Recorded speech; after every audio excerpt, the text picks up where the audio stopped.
I got another case to review because I have another build coming up and I'm excited. But I'm not going to stand on my tippy toes this entire time, so I got to get this thing out of the box and maybe move these two things so I can have some room. So yeah, let's take a look at this thing. So this case right here is by Antec. It is the Flux Pro full tower case, and I can't reach all the way, but we're gonna do our best here. This thing also supports up to eATX size motherboards. So that is the extended size motherboards, which is a little hint is what we're gonna be putting in it. It's not gonna be a super powerful build, but after this it's going to be a pretty nice build. This also has a not an LCD, but it has a digital readout right here actually on the case, so I'm kind of excited about that. It can keep track of your CPU or GPU temp, and you can have it either off or one or the other or both of them on to monitor them. So man, these cases are so big, and it's like I'm short, so we have to get this out of the box. Oh, it's got something here on the top. I'm not quite sure what's in here, but we'll find out here momentarily. Uh-oh, I have another problem. It's hitting the ceiling before it comes off. Ugh, we're almost there. Okay, this does have a pretty nice airflow design to it, but we're not going to be doing that as like a review. This is more just an overlook of the case. This has got a really nice, elegant look to it, even though it's big. Look at that nice wood front. Yep, we got that tempered glass here on this side, but that wood trim, I'm telling you, this makes me want to replace my desk PC case with this one, but I bought this for a specific purpose for a unit, so I think we're just gonna not do that. But yeah, that's very slick looking. Now of course we got the digital readout here. I'll just peel this off quick just so we can kind of take a look at that. We'll leave this peel for another day, but this is really, really nice looking. So if you guys are wondering about the dimensions and whether or not it'll fit in a area that you want this to go in, I do have the dimensions right here. We'll just go over them real quick because I can't memorize these, so I have to write them down. But anyway, we have a depth, so from here to here, we have 530 millimeters, which is approximately 20.86 inches. We have a width of 245 millimeters, and that's about 9.64 inches. And then we have a height here of 545 millimeters, which is the equivalent of 21.45 inches. So that's just in case you're wondering. This is a pretty large case, and but it's very nice looking. I guess before we get too crazy here, let's take a look at what comes in this box here. It looks like it says user manual. This is a toolbox and other components. So right down here, a toolbox. All right, we get a user's manual. Generally speaking, I have never used a user's manual, but who knows? Maybe one day it'll come in handy. We get some sort of a cover here that's perforated, some sort of a venting cover. I don't know if it replaces something in here. I'm all seeing this for the first time. I didn't look at any other reviews online or anything like that. We do get looks like a PSU adapter bracket for something else. This is probably the toolbox that they're referring to. We do get some, fan screws, your motherboard screws, power supply screws, and an extra, it's an extra thumb screw for something.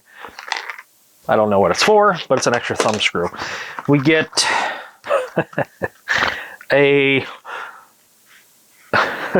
it's a Flux Pro and Flux solid wood walnut FSC certification code, Antec, and it's just a card here. I don't know what the heck I'm going to do with this. I think that's a waste of money, but nothing else comes in there. That is your toolbox. So I think what we're going to, well, let me leave these out for right now in case I find out what they're for and I can explain it to you. So I was just actually putting away some of these things and I realized there was a power supply installation guide here that they have. So this is kind of nice, and they have all the different types of mounting ways that you could put a power supply in, you know, fan up, fan down, and they kind of go over that in detail of how you would route that power cable. Otherwise, we just use the traditional method, which is probably what I'm going to use in the build. So anyway, just wanted to show you that. So this does not have any thumb nuts or any clips or any button to remove this side panel, and it looks like we just pry on the front of it just like that. Yep. And then this will come off and exposed inside. So this does come with, let's see, 1, 2, 3, 4, 5, 6 fans included. I don't know why they make these ones gray and the rest of them black. I think that looks kind of tacky. That's just me. I'd rather them all black or all gray. Just keep it one color. But whatever. It comes with the 6 fans. I wish it came with a 7th fan to occupy this. That's what those are for. So if you don't want any fans, so this is just all learning on the way as we go. So if you don't want these fans installed, you would take these and put them in just like that grate is right there. So that's actually kind of nice that they give that. It looks like this whole mount for the other fans here, which is kind of hard to see. I think we can take a couple of screws out here. I was just noticing these, and this top piece might come off. So let me get a screwdriver. This top piece actually came off separately from those screws. It looks like. There we go. Okay. So that piece comes off. Then this piece with the screws does come off separate from that. That was my bad. So that's pretty nice. Now we do get, like I said, this is good for an ETX motherboard. On top of the case, I know I didn't really show this, but we do get a fan control right here, I believe. You do get USB Type-C, you get 2 USB Type-A's, audio, mic jack, a reset button, and a power switch. These fans, by the way, are PWM. They are 4-pin fans, which is great. A lot of times they come with the 3-wire system, which is horrible. You're still getting voltage control, but it's not PWM. Right here, I just realized that this comes off pretty quick. It just kind of sits in there, and it's got these notches that it sits in. So that's kind of nice. It just comes off like that, which exposes your readout right here. We do get a power supply plug right here. Okay. So the reason why they give you this is because you can buy a side-mounted GPU that you can put in here, but I believe it comes with this other plate, so you can replace the plate in the back with a traditional one, because see, the plug's already in here. So you could take this out, put this in, and use it the traditional way if you choose. So that's the way we're probably going to do it anyway. And just feeling under here, it does feel like we have a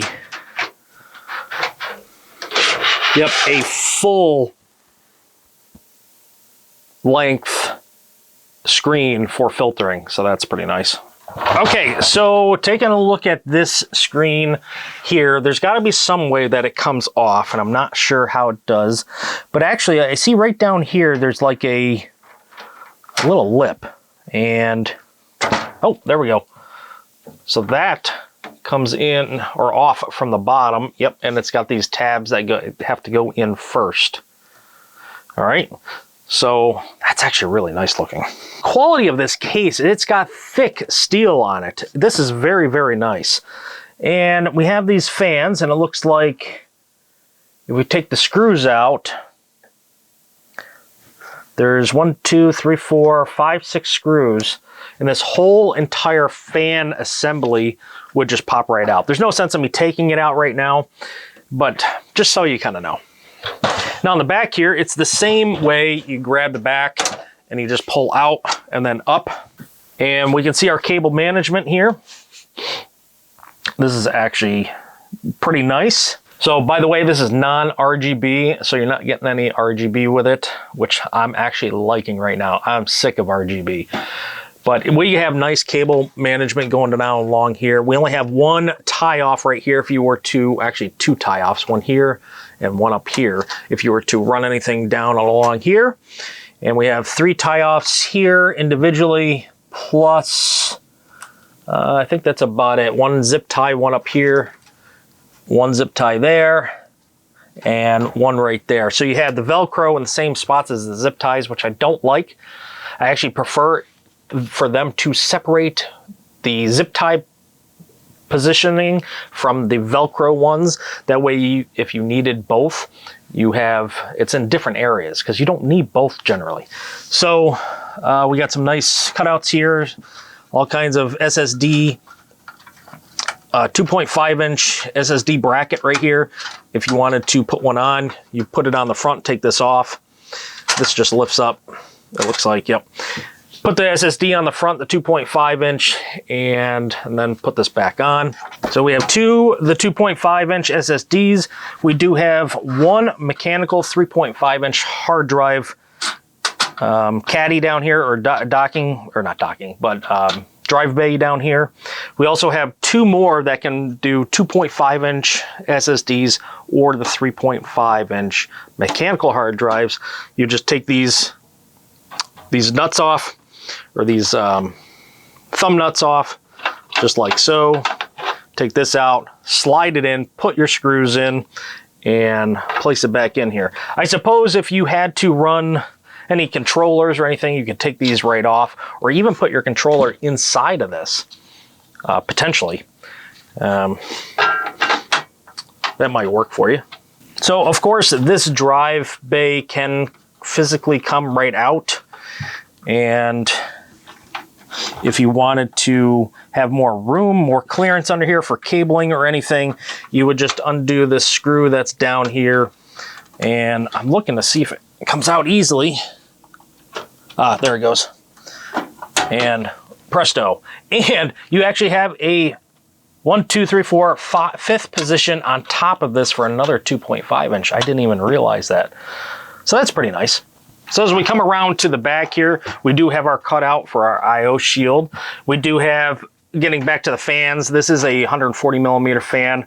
The 3 in the front are 140 millimeter fans, and the 2 on the bottom are 120 millimeter fans, in case you are wondering. Also, again, this bracket right here would just come out. You would install this for traditional power supply mounting method, if that's what you choose.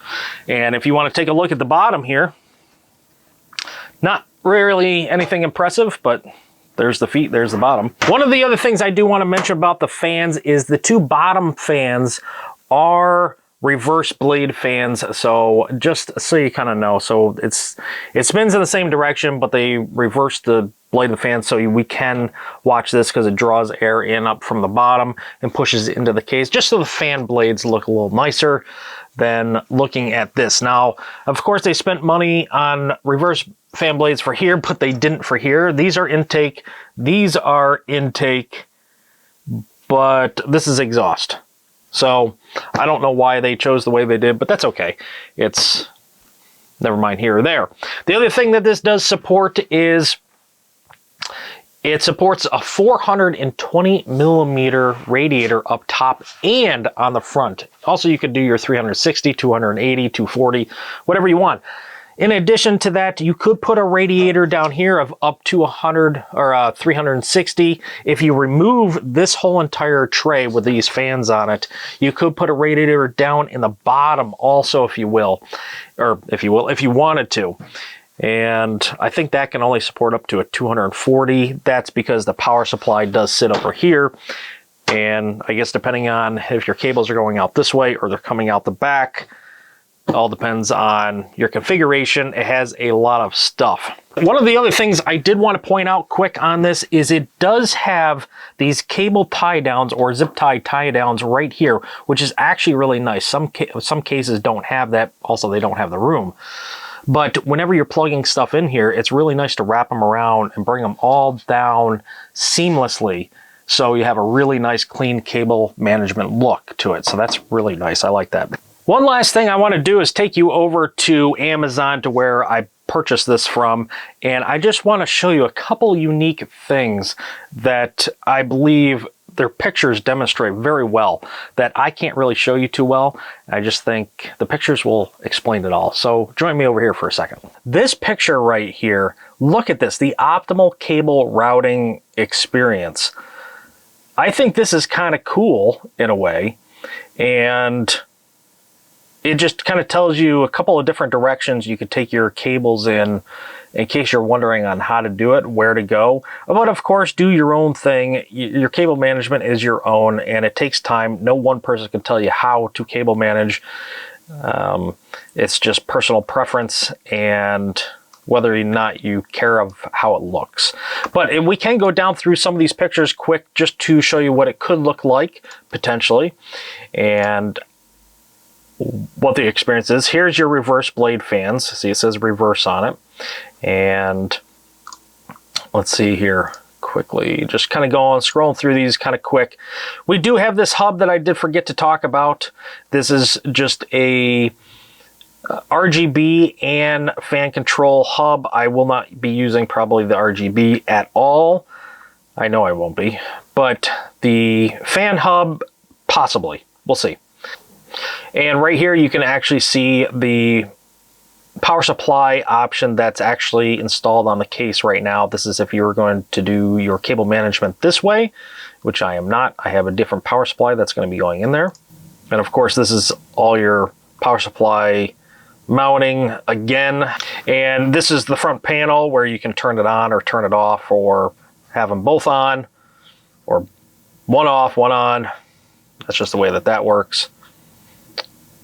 Now this, you do have to download from the website in order to have that front panel working like that, apparently. And we can see right here, we can have a push-pull configuration in the removable plate right here. This is pretty cool. That's a lot of cooling power that this could potentially utilize. This is just explaining the 360 millimeter push-pull configuration. You can put a 420 up front and on top. It will show that. See, 420 on the front, unless it's wrong, but that's what it says. Now, of course, they have a very minimal cable right here, which I've always hated when they did this, because they don't have any other drives. They have no RGB. They barely have anything running here. It's just a very basic computer.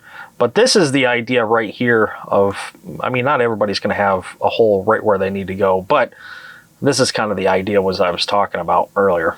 And for this, you can put a max GPU length of 455 millimeters and a CPU cooler of a max height of 190 millimeters. That's all stuff I don't remember that I have to either show or write down. I don't remember all that. Right there, you can kind of see the exploded view of how many pieces can actually come off of this and out of it. And right now it's going for $179. Sometimes you can get these on sale. They do have a white edition, which doesn't look too bad, really, but we are not doing a white build. All right, guys, well, I hope I covered everything. I know it's not as detailed as some do their reviews, but this isn't a review. We're just kind of looking it over. It's my first time hands-on with it. I think it's very interesting. I think it's very nice looking, especially for a office environment. Now, it's not very small. I don't recommend this PC probably for the generic office PC case because it is very large, but it would look nice in any office. This wood almost comes close, because it doesn't come close to this, but it comes close to my desk over there. Ah, man, I really almost want to put this over there now. But like I said, I have a different build in mind for this, it's not going to be a super expensive build. And I was just looking down and I realized that one of my boxes is moving slowly because I have the glass panel propped up against it, and it's just ever so slightly moving. I heard something down there. Anyway, I think that's going to wrap it up for me, but I hope you enjoyed this little show and tell on what's to come. Like I said, we don't have a real fancy build coming in the sense of I'm not doing water cooling or anything, or not water cooling, but I'm not doing an AIO, even though this can support the heck out of any AIO. We're just not doing that with this build. I'm going a little more old school, some air cooled and kind of a top of the line motherboard, but with a mid-grade CPU. I know, don't harp on it too much, but I'm not going to go out there and spend for a 13900K or 14900K or anything like that for what I'm doing. You could put one in if you wanted to, but I'm also, going to be putting an air tower on this, but it's a beefy air tower, and we're just gonna let the fans speak for themselves, let them do what it's going to do, and that's it. So anyway, comment down below. Any questions, comments, concerns, whatever. Just be nice. And also give this thing a thumbs up. And show support. And also consider subscribing if you have not subscribed. And hit that bell icon next to the subscription button to get notified for any future videos that I do post. And until next time, guys, take care.